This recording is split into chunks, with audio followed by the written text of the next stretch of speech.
രാത്രികാലങ്ങളിൽ എതിരെ വരുന്ന വാഹനങ്ങൾക്ക് നേരെ അടിക്കുന്ന അമിത പ്രകാശം അപകടത്തിലാക്കുമെന്ന മുന്നറിയിപ്പ് നൽകുകയാണ് മോട്ടോർ വാഹന വകുപ്പ്. ഇപ്പോൾ മഴ സമയങ്ങളാണ്. ഏറെ അപകടങ്ങൾ ഉണ്ടാകുന്ന ഈ സമയത്ത് തന്നെയാണ് എതിരെ വരുന്ന ഡ്രൈവർമാരെ അന്ധരാക്കുന്ന വെളിച്ചം ഏറെ അപകടകരമെന്ന് മോട്ടോർ വാഹന വകുപ്പ് അറിയിക്കുന്നത്. രാത്രി യാത്രയിൽ നല്ല ഹെഡ്ലൈറ്റുകളൊക്കെ അത്യാവശ്യമാണ്. എന്നാൽ എതിരെ വരുന്ന ഡ്രൈവർമാരെ അന്ധരാക്കുന്ന വെളിച്ചം തികച്ചും കുറ്റകരമെന്ന് തന്നെ മോട്ടോർ വാഹന വകുപ്പ് പറയുന്നു. പല മുൻനിര വാഹന നിർമ്മാതാക്കളും ഹാലജൻ ലാമ്പുകൾക്ക് പകരം LED ലാമ്പുകളും HID ലാമ്പുകളും ഹെഡ്ലൈറ്റിൽ ഉപയോഗിച്ച് തുടങ്ങിയിട്ടുണ്ട്.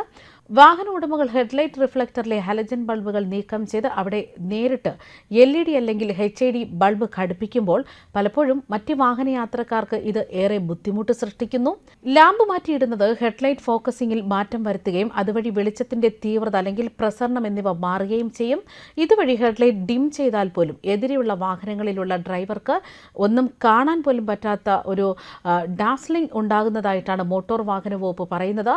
മോട്ടോർ വാഹന വകുപ്പിന്റെ ഫേസ്ബുക്ക് കുറിപ്പ് ഇങ്ങനെയാണ്: രാത്രി യാത്രയിൽ നല്ല ഹെഡ്ലൈറ്റുകൾ അത്യാവശ്യമാണ്. എന്നാൽ എതിരെ വരുന്ന ഡ്രൈവർമാരെ അന്ധരാക്കുന്ന വെളിച്ചം തികച്ചും കുറ്റകരമാണ്. പല മുൻനിര വാഹന നിർമ്മാതാക്കളും ഹാലജൻ ലാമ്പുകൾക്ക് പകരം LED ലാമ്പുകളും HID ലാമ്പുകളും ഹെഡ്ലൈറ്റിൽ ഉപയോഗിച്ച് തുടങ്ങിയിട്ടുണ്ട്. ഇത്തരം ലാമ്പുകൾക്ക് നിർമ്മാണ ചെലവും പരിപാലന ചെലവും കൂടുതലായതിനാൽ പല സാധാരണ വാഹനങ്ങളിലും നിർമ്മാതാക്കൾ ഹാലജൻ ലാമ്പുകൾ തന്നെയാണ് ഇപ്പോഴും ഉപയോഗിച്ചു വരുന്നത്. വാഹന ഉടമകൾ ഹെഡ്ലൈറ്റ് റിഫ്ലക്ടറിലെ ഹാലജൻ ബൾബ് നീക്കം ചെയ്ത് അവിടെ നേരിട്ട് LED അല്ലെങ്കിൽ HID ബൾബ് ഘടിപ്പിക്കുമ്പോൾ പലപ്പോഴും മറ്റുള്ളവരുടെ സുരക്ഷയെക്കുറിച്ച് വ്യാകുലരാകുന്നില്ല. ലാമ്പ് മാറ്റിയിടുന്നത് ഹെഡ്ലൈറ്റ് ഫോക്കസിംഗിൽ മാറ്റം വരുത്തുകയും അതുവഴി വെളിച്ചത്തിന്റെ തീവ്രത, പ്രസരണം എന്നിവ മാറിവരുന്നത് വഴി ഹെഡ്ലൈറ്റ് ഡിം ചെയ്താൽ പോലും എതിരെയുള്ള വാഹനങ്ങളിലുള്ള ഡ്രൈവർമാർക്ക് ഒന്നും കാണാൻ പറ്റാത്ത ഒരു ഡാസ്ലിംഗ് ഉണ്ടാകുന്നു. LED HID ബൾബുകളിൽ റിഫ്ലക്ടറുകൾക്ക് പകരം പ്രവർത്തിക്കാൻ പ്രൊജക്ടർ ലെൻസ് സജ്ജീകരണമാണ് പലപ്പോഴും ഉപയോഗിക്കുന്നത്. അത്തരം സജ്ജീകരണം മിന്നൽ പ്രകാശം ഉണ്ടാക്കില്ല. അനധികൃത മാറ്റങ്ങൾ നടത്തുന്നത് മറ്റുള്ളവരെ അപകടത്തിലാക്കും. റോഡ് ഉപയോഗിക്കുമ്പോൾ നല്ല ശൈലിയും പെരുമാറ്റവും കാണിക്കുന്ന ഒരു സംസ്കാരം സൃഷ്ടിക്കേണ്ടത് അത്യാവശ്യമാണ്. ഇത്തരം അനധികൃതവും അപകടകരവുമായ മാറ്റം വരുത്തലുകൾക്ക് 5000 രൂപ തന്നെ പിഴ ഈടാക്കുമെന്നാണ് MVD അറിയിക്കുന്നത്. അതേസമയം മഴക്കാലത്തുള്ള യാത്രകളൊക്കെ പ്രത്യേകം ശ്രദ്ധിക്കുക. വസ്ത്രങ്ങളുടെയും ചെരുപ്പിന്റെയും കാര്യത്തിൽ പോലും മഴക്കാലത്ത് പ്രത്യേകം ശ്രദ്ധ ആവശ്യമാണ്. നിങ്ങളുടെ ബാക്ക് പാക്കിൽ ഒരിക്കലും ഒഴിവാക്കാൻ പറ്റാത്തതെന്നാണ് മോസ്കിറ്റോ റിപ്പലൻസ് അല്ലെങ്കിൽ റീയൂസബിൾ വാട്ടർ ബോട്ടിലുകൾ എന്നിവ, അല്ലെങ്കിൽ ഒരു ടോർച്ച്, കുട, റെയിൻകോട്ട് എന്നിവ ഇടാനായി ഒരു വാട്ടർ പ്രൂഫ് ബാഗ് വാങ്ങാം. നിങ്ങളുടെ ബാക്ക് പാക്കിനും മെയിൻ കവർ നിർബന്ധമാണ്.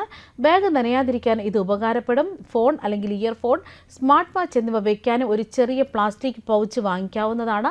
ബാഗിൽ കുറച്ച് സിപ്ലോക്ക് ബാഗുകൾ കരുതണം, അത് നല്ലതാണ്. നനഞ്ഞ വസ്ത്രങ്ങളും ചെളിയായ ഷൂസുമെല്ലാം ഇട്ടുവെക്കാൻ നല്ലതാണ്. മഴക്കാലത്ത് കോട്ടൺ വസ്ത്രങ്ങളെക്കാൾ നല്ലത് പോളിസ്റ്റർ അല്ലെങ്കിൽ നെയ്ലോൺ, റയോൺ വസ്ത്രങ്ങൾ ധരിക്കുന്നതാണ്. ഇത് കോട്ടൺ പോലെ എളുപ്പത്തിൽ വെള്ളം വലിച്ചെടുക്കില്ല, അതുകൊണ്ട് പെട്ടെന്ന് ഉണങ്ങുകയും ചെയ്യും.